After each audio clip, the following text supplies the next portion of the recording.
दोस्तों, एक सवाल उठ रहा है कि राम मंदिर का जो प्राण प्रतिष्ठा हो रही है किसके हाथ से होनी चाहिए।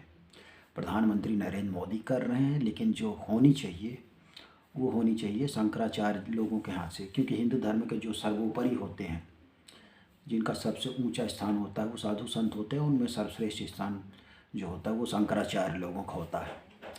चारों शंकराचार्यों को निमंत्रण भेजा गया है, जिसको उन्होंने रिजेक्ट भी कर दिया है। उसके पीछे कारण ये बताया जा रहा है भैया, मंदिर का उद्घाटन तब तक नहीं किया जा सकता, प्राण प्रतिष्ठा ईश्वर की तब तक नहीं की जा सकती जब तक कि मंदिर पूरी तरह बन ना जाए। और अभी कलश बनना अधूरा है, अभी कलश बना नहीं है। और कलश बनाते समय मजदूर लोग ऊपर चढ़ेंगे तो उनका पैर ऊपर चला जाएगा, जिससे मंदिर अशुद्ध हो जाएगा कलश के बनने के समय। तो इसलिए आधे अधूरे मंदिर का जो ये उद्घाटन किया जा रहा है, प्राण प्रतिष्ठा भगवान राम की जा रही है, जो किया जा रहा है, ये सही नहीं है। इसलिए हम लोग जो है निमंत्रण को अस्वीकार करते हैं। उन्होंने अपना कारण बताया। अब यहाँ पर एक कन्फ्यूजन की उहापोह की स्थिति बनी हुई है भैया कि मोदी जी काहे आधे अधूरे मंदिर में भगवान राम जी की प्राण प्रतिष्ठा कर रहे हैं। जाहिर सी बात है, सीधी सी बात है कि 2024 के लोकसभा चुनाव में फ़ायदा लेना चाहते, यही मकसद है। और सही बात है, बिल्कुल सही मकसद है कि मोदी जी लोकसभा चुनाव 2024 में पूरे देश को मतलब एक बार राममय बनाना चाहते हैं कि राम मंदिर का हमने निर्माण कराया है, इसका उद्घाटन कर रहे हैं, निमंत्रण पत्र भेज रहे हैं, जोर शोर से इसका प्रचार प्रसार कर रहे हैं। अब पूरे नॉर्थ इंडिया में बेल्ट में जहाँ जो कोर भाजपा वोटर जहाँ ज़्यादा पाए जाते हैं, यूपी, बिहार, मध्य प्रदेश, छत्तीसगढ़, राजस्थान, यहाँ door to door BJP campaign चलाने वाली है अगले 2-3 महीनों में, पूरा चुनाव के पहले तक। तो ये मुद्दा चलने वाला है।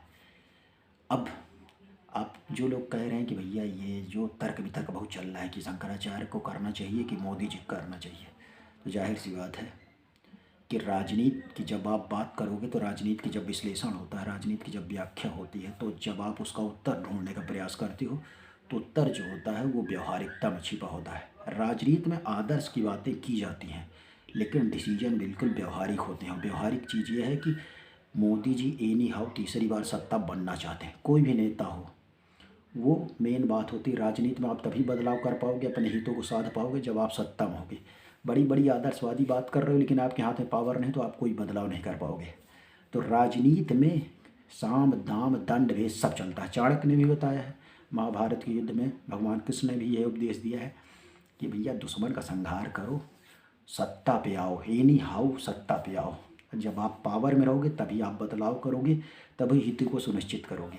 तो ये सब इमोशनल वाली बातें हैं कि कौन करे कौन ना करे। मोदी जी फ़ायदा लेंगे ही, सत्ता में आना है, तीसरी बार प्रधानमंत्री बनना है। बीजेपी का उनका एक विज़न है जो देश को लेकर के, आरएसएस का जो विज़न है उसको आगे बढ़ाना है, और उसमें सत्ता सबसे महत्वपूर्ण है।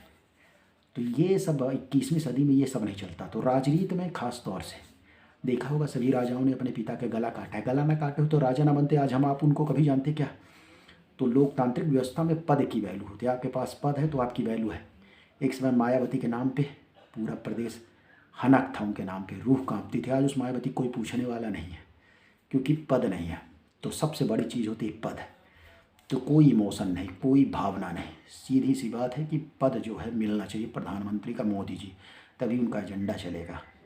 तो सारा खेल राजनीति की जब भी व्याख्या करें, जब भी कभी किसी उत्तर ना मिले, तो बिल्कुल आदर्शवाद छोड़ करके व्यवहारवाद पे देखें। हम अपने व्यक्तिगत जीवन में हमें जब हमारा हित जहाँ होता है वहाँ हम जो है सारे नियम कानून सिद्धांत सत्य और ये सारी चीज़ें अच्छी अच्छी बातें साइड लाइन करके अपना हित ढूंढते हैं। तो नेता क्यों नहीं ढूंढेंगे?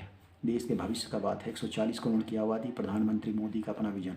तो जाहिर सी बात है वो अपने एजेंडे पे आगे चलेंगे। इसीलिए उन्होंने प्राण प्रतिष्ठा और जो मंदिर का उद्घाटन करने का निर्णय लिया, विशुद्ध राजनीतिक निर्णय है, और ये होना चाहिए। कोई भी राजनेता इसको करेगा ही। Thank you very much.